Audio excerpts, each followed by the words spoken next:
Hello guys, today is one of those nice quiet days at home.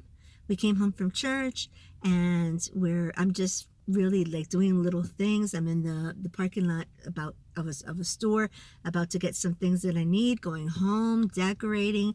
I have a meal that's already cooking in the crock pot that I wanted to share with you, but it just didn't work out. Anyway, and I was also going to make tomato basil soup. Now, I make this differently in the summer when we have our garden and you can use the fresh tomatoes. So I'll share something similar with you later on next year. But for the time being, I have an easy tomato basil soup that's using canned tomatoes.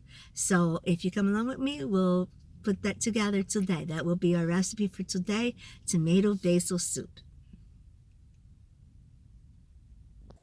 So starting off, I have half a stick of butter that is melting.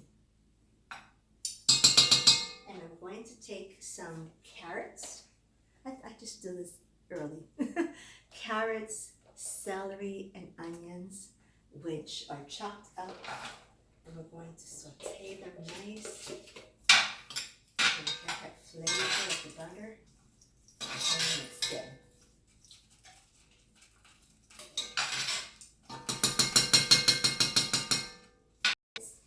So, and you can see that, but the veggies are getting nice and sauteed. And I'm going to give it a stir. They smell nice. They smell really good. And then I'm going to add my tomatoes. These are about 14 and a half ounces, okay? And they are diced tomatoes, regular diced tomatoes. That's one. That's two of them. And then I'm going to put pretty much the whole thing because it's like 2 or 3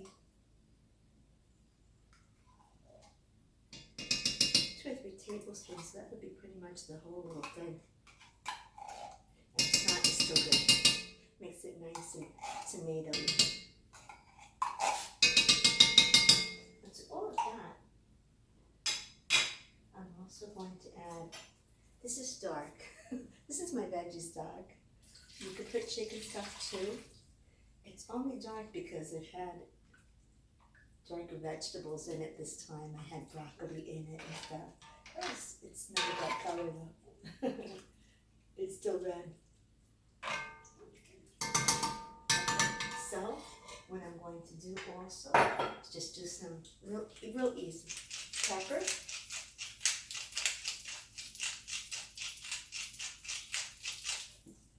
And, oh, sorry, it's up here. Some salt. Back here. And now I'm going to put a nice amount. I tried to get some fresh basil, but my store didn't have any. They had everything but. They had everything. They had cilantro, they had everything. So this is kind of in between, this is kind of a little bit in between the dried and the actual fresh. So I'm going to put a nice amount. Looks like a couple of tablespoons there. Looks pretty. And what I'm going to do is I'm going to let it come to a boil, and then I'm going to bring it down, and then I'm going to simmer and cook it so that they get nice and cooked up, nice and soft, okay? All of the vegetables. And then we'll come back and we'll check on it. Look at that boiling. It is really getting going now, and the smell of it is amazing. What I'm going to do is I'm going to turn it down and cover it, and now I'm going to let it simmer for a bit and let those vegetables get nice and soft, okay? And then we'll come back and we'll check on it again.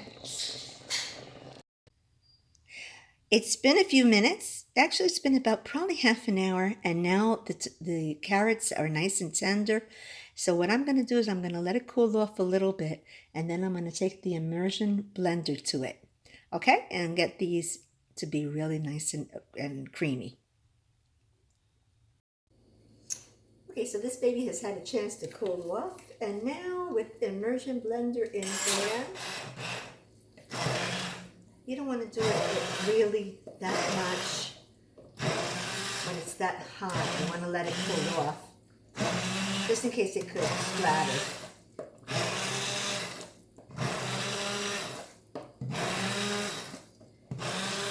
I'm letting the merchant blender actually cut up all my veggies for me.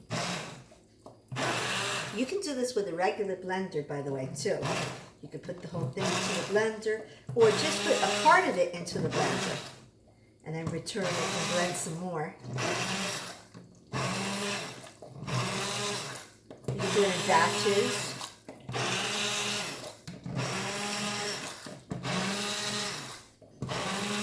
And I'm going to go around and I'm going to finish doing all of it. Hopefully get all of it. And then we'll do our last step.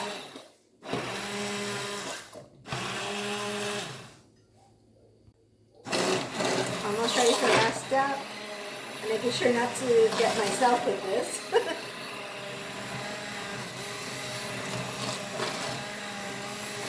And now on to the last step. So it's not hard to do, it's just a bunch of little steps that you have to do. So I'm going to go ahead, this is still hot, it's a cast iron Dutch oven. So I'm going to turn that back on, now that I let it cool just for a little bit. And I'm going to add some half and half.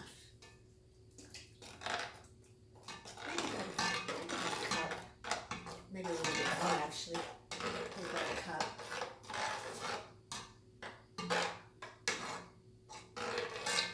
It's pretty thick, so I'm also going to add probably a little bit of, you could add water or you could add a little bit more stock, whichever you'd like to do, because it's kind of really thick.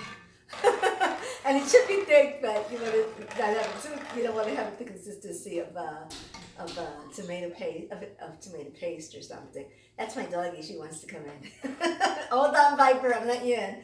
Okay, so now we're going to go ahead, I'm going to add just a little bit of water to it. And I'm going to let it just simmer for a few more minutes. And it's done. And we can taste it. Okay, I turned it off. It's still a little warm. I'm going to go ahead and put it into here. Just going to taste it. Because we're actually having something different for dinner. But I'm going to taste this. And grab it. Nice little spoon. And let you see what it looks like. I did add some more water. I added probably about a cup of water, but it's still thick. Yep. It's tomato basil, and it's creamy tomato basil. So you could add some. You could have this on a nice night. Instead of opening a can of tomato soup, you can actually make your own. Freezes well. Because it made quite a batch, and it freezes really well. Delicious, and it's that fresh taste. Now, and like I said, in the summer you can make it with the fresh ones. If you wanted to, you could substitute the canned tomatoes for instead maybe 10 of the Romas or any of those nice rich little tomatoes. So that is tomato basil soup. Like, subscribe, comment, and I hope that you try it and enjoy it.